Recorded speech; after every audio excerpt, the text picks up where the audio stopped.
Hey guys, what's up? How y'all doing? This is Cballusaf, aka Chris, checking in for another video commentary. So really quickly before I dive into today's topic, I just wanted to quickly mention the gameplays. The first one is a 20-5 Mac 11 on Array, and the second one is a 37-4 TDM on Havana. So for today's video, we're going to be talking about the new multiplayer details that have emerged about Black Ops 2 in the last week, and especially some of the stuff that's come out at Gamescom. So the first thing I wanted to talk about is the new score streak system, and this got me pretty excited because I thought Modern Warfare 3 made a pretty good step in the right direction as far as rewarding people kill streak wise for playing the objective. However, it wasn't perfect, and you only got the equivalent of one kill for doing something like capturing a flag in CTF, or planting a bomb in demolition, or other stuff like that, where a lot of times it was a lot more dangerous to go try to play the objective, and it was more rewarding kill streak wise if you just sat back and let your teammates do it and just kind of kill horde. But it looks like with Black Ops 2 rewarding you with the equivalent of 2 kills for each time that you do an objective type thing like that, it looks like it's gonna give people a lot more incentive to play the objective. And I know there are always going to be kill hordes, but I think it's a very good step in the right direction as far as making it so people get less of a reward for camping in the corner and kill whoring and not actually playing the objective. So I'm really excited about that, and I want to see how well that'll work out. And another thing that I'm really excited for about the new score streaks in Black Ops 2 is just the new score streaks. I'm excited to try out some of the new score streaks that they're bringing in, such as the drone swarm, the hunter killer drone, stuff like that. While at the same time they're bringing back some of the kill streaks that I've grown to love about the Call of Duty series, such as the puppy dogs. I love puppies, and I'm really glad that they're bringing that back, while at the same time making new and innovative kill streaks. And I think that'll work out well. Like the new wave sentry gun thingamajigger.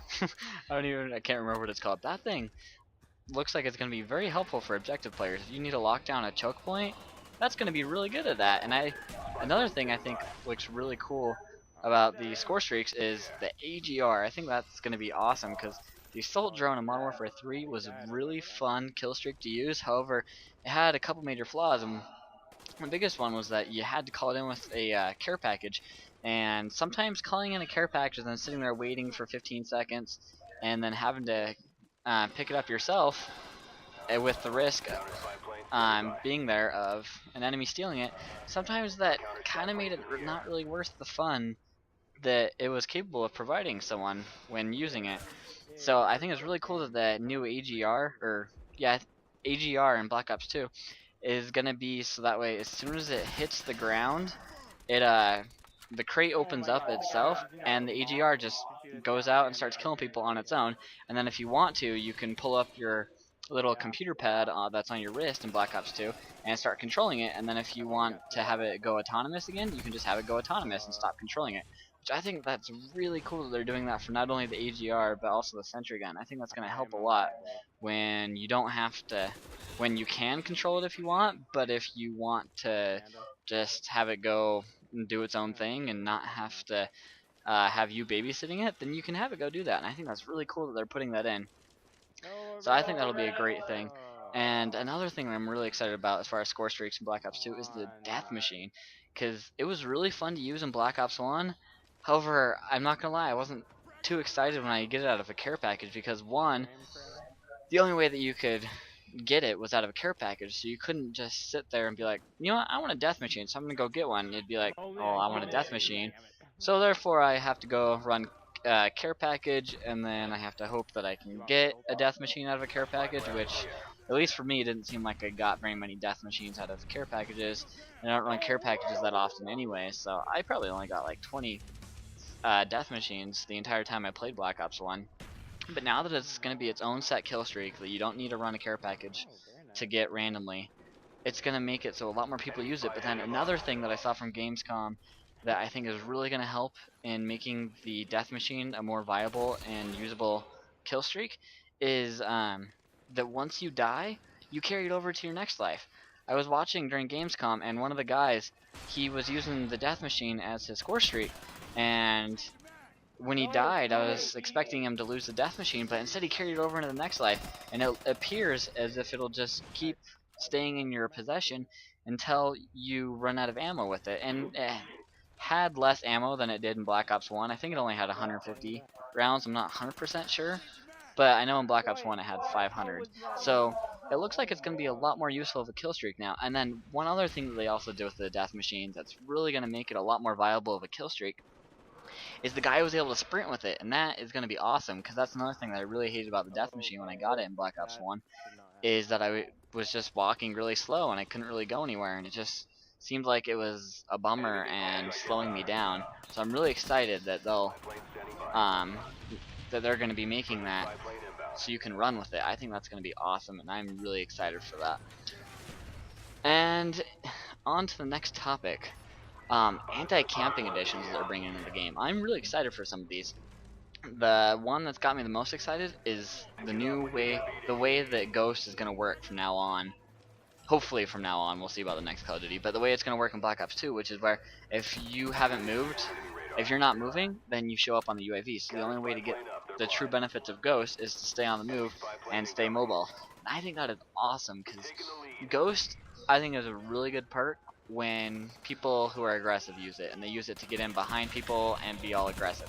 When people use it like that, I think it is a great perk to have. However, a lot of people don't use it like that. A lot of people just use it to sit in a corner with a silenced assault rifle and just piss people off.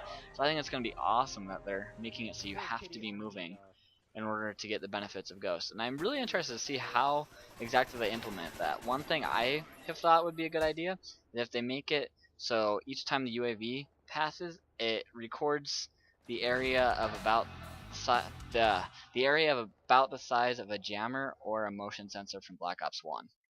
And then what they can do is the next time that the UAV does a sweep, if you're still within that little area that the jammer would cover, then you show up on the UAV. I think that would be pretty good, because then it makes it so people can't just move from one side of a room to the other and be able to stay off the radar, that they actually have to be moving a significant amount in order for them to not show up on the UAV. And I don't know if that's the best way, and I'm sure Treyarch will figure out a pretty good way of implementing this. They're pretty smart people, and they know what they're doing, and they're usually pretty reliable, so I'm sure they'll figure out a great way to implement this and make it so it's hopefully abuse proof. We'll see.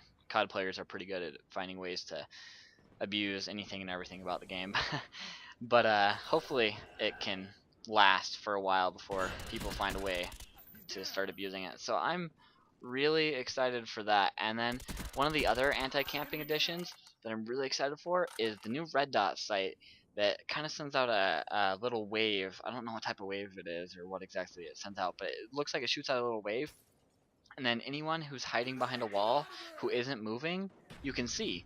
And I think that's really awesome, because then, you know, if someone's on the other side of the wall from you and they're running around and they just happen to be right there, right when you're looking through, they won't show up. However, if someone's just sitting around the corner waiting for you to come to them and they just want an easy kill without having to put forth any kind of rushing effort, you'll be able to see them. So if someone's just camping around a wall, you can see them with this new red dot sight, and you'll be able to tell exactly where they are, exactly where they're looking, and you'll be able to deal with them. And I think that's really cool. Black Ops 1 kind of made a step towards giving players the ability to do this with TacMask Pro, where it shows you the direction that the camper was in, but this is taking that to a whole new level, and I think that's going to be a freaking great addition to the game, and I'm really excited to try this out and see how well it works. And these aren't really anti-camping additions that they're going to be making for Black Ops 2, but it's perks, and it's kind of related to Ghost, so I thought I'd talk about it here. But I'm really excited that they're not bringing back Second Chance. That is freaking awesome. I hate Second Chance, and I've played every COD since COD 4, and I can't remember. I'm pretty sure it was in COD 4. I can't remember if it was or for sure or not, though. But I know it was in every game from World at War onwards, and so it is going to be so nice to finally have a COD where we don't have to worry about people just falling to the ground after you kill them and pulling out their pistol or assault rifle if it's Modern Warfare 2 or 3. But yeah, I'm really excited for that, and I think that's going to be awesome that they're not bringing that back, and it it's just another example of how Treyarch actually listens to things that annoy people and gets rid of them, and it's going to be really nice to not have to worry about that. And then also, from my interpretation of everything I've seen and heard about the game so far, I think Flak Jacket's going to be one of the best, if not the best perk in the game. I think it's going to be very difficult for anything in its tier to compete with it, but it's definitely going to be hard for anything in the game to compete with it, because not only is it going to protect you against nades, which unlike Modern Warfare 3, David Vonderhaar just barely said, I can't remember when, but he said on Twitter that if you liked the nades in Black Ops 1, you'll love the nades in Black Ops 2. So that tells me that they're going to be about the same power, and in Black Ops 1 they were powerful enough, but they weren't COD 4 nuke map size nukes that were going off. So nades are going to be pretty helpful, and also Scavenger is going to be able to resupply nades. So Flak Jacket will be able to protect you against all those nades. But then also in addition to that, I'm sure there's going to be claymores or something like that. I know there's bouncing buddies, but then also they're bringing back the RC car, so Flak Jacket will protect you against that. But then also the new Hunter Killer drone. I can't remember who it was that was saying this, but someone at Gamescom was saying that it's kind of like an RC car where it'll kill you if you're wearing Flak Jacket, only if it's a direct hit on you. So they can't just be in the area of you and kill you if you're wearing Flak Jacket with that. And I think that's going to make all those things combined, I think are going to make Flak Jacket a great perk. And it was already a great perk in Black Ops 1, and with the new addition of the Hunter Killer drone, but then also getting rid of Ghost as a really helpful, useful perk is going to make Flak Jacket a very hard perk to beat, and I don't think there's going to be a whole lot in the game that can compete with it. So I'm excited to see and use that new perk. And the next thing I want to talk about was the new COD casting feature that they're implementing in Black Ops 2. I think it's going to be great. It's gonna help out the competitive community, guys. It's gonna make it a lot easier for them to do shoutcasting and produce MLG games for the masses. And one thing that MLG has always kind of had a difficult time with is getting super popular with everyone, and it'll still to be seen if it will actually be very popular with the masses with this new edition of codcasting, but I think it's definitely going to help a lot when it's a lot easier and there's better interface while people are watching the MLG event. So I'm excited for that. And the last thing that I'm really excited for about Black Ops 2 is League play. I think League play is going to be nice. It's going to give those of us who have never played game battles before kind of a taste of what game battles is like against people with similar skill sets as us, but we don't really, it still won't be as intense as game battles, but it'll be nice, and it'll give people a taste of the competitive side of Call of Duty that they may have never experienced before. I think that's a good thing, and it's going to it might encourage more people to get interested in the competitive esports side of Call of Duty, so I'm excited for that. Well, guys, that's my opinions and why I'm excited for Black Ops 2. But I want to know what you guys think. Are you guys excited for Black Ops 2? Are you guys even going to get Black Ops 2? Or are you thinking about getting something like Halo 4 or Medal of Honor Warfighter? Leave your comments down below letting me know what you think. Well, anyways, guys, I hope you enjoyed the video, and as always, have a nice day.